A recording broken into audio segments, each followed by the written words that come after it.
Hello everyone, in this video we are going to see the criminal aspect in a cyber law.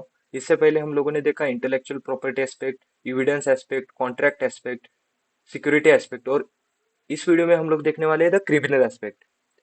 तो crime क्या होता है? Crime दो तरह के होते हैं। एक रेगुलर जो ट्रेडिशनल इन नेचर होते हैं, जो पहले से चलते आ रहे हैं, उन जैसे कि चोरी करना, फ्रॉड करना, फॉर्जरी करना। फॉर्जरी मतलब डॉक्यूमेंटेशन में मैनिपुलेशन करना, डिफेमेशन करना या फिर मिसचिप करना।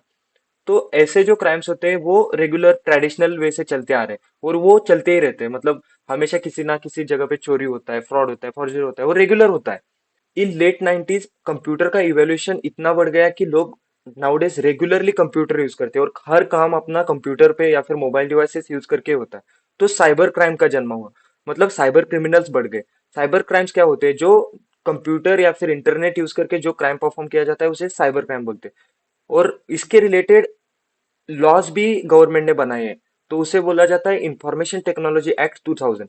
इसमें जो इलेक्ट्रॉनिक्स क्राइम जो होते हैं या फिर डिजिटल साइबर क्राइम जो होते हैं उनको कंसीडर किया जाता है, और उनके रिलेटेड जो पेनल्टीज है उनको इस लॉ के अंडर कंसीडर किया जाता है, इंफॉर्मेशन टेक्नोलॉजी एक्ट 2000। सो आईपीसी के अंडर जो कॉमन एक्ट परफॉर्म होते हैं उनके रिलेटेड कुछ लॉ बने गए।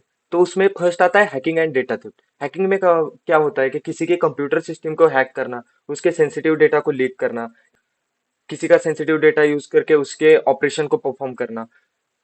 ऐसे एक्टिविटीज हैकिंग में आ जाते हैं। एंड डेटा थेफ्ट में किसी का सेंसिटिव इंफॉर्मेशन चुरा के किसी और सोर्सेस पे अपलोड करना या फिर उसको ransomware type of attack perform करना।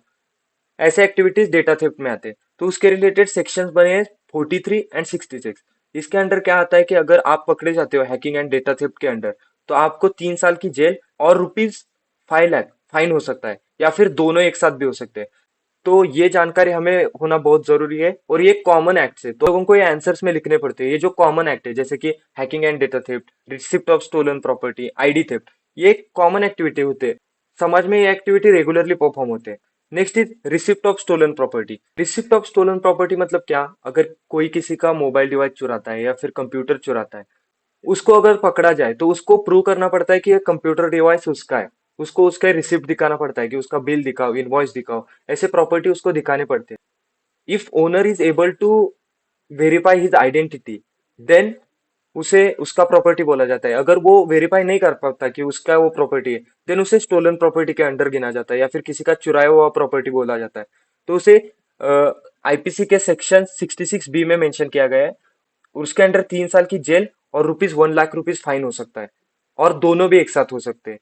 Next is ID theft and cheating by पर्सोनेशन।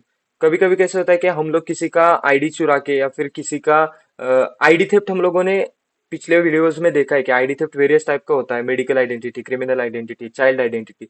उनको चुरा के या फिर चीटिंग बाय पर्सोनेशन मतलब किसी का आइडेंटिटी बना के, किसी का आईडी बना के हम लोग कोई एक्टिविटी परफॉर्म करते हैं, तो उसे सेक्शन 66 सी के अंडर कंसिडर किया गया है।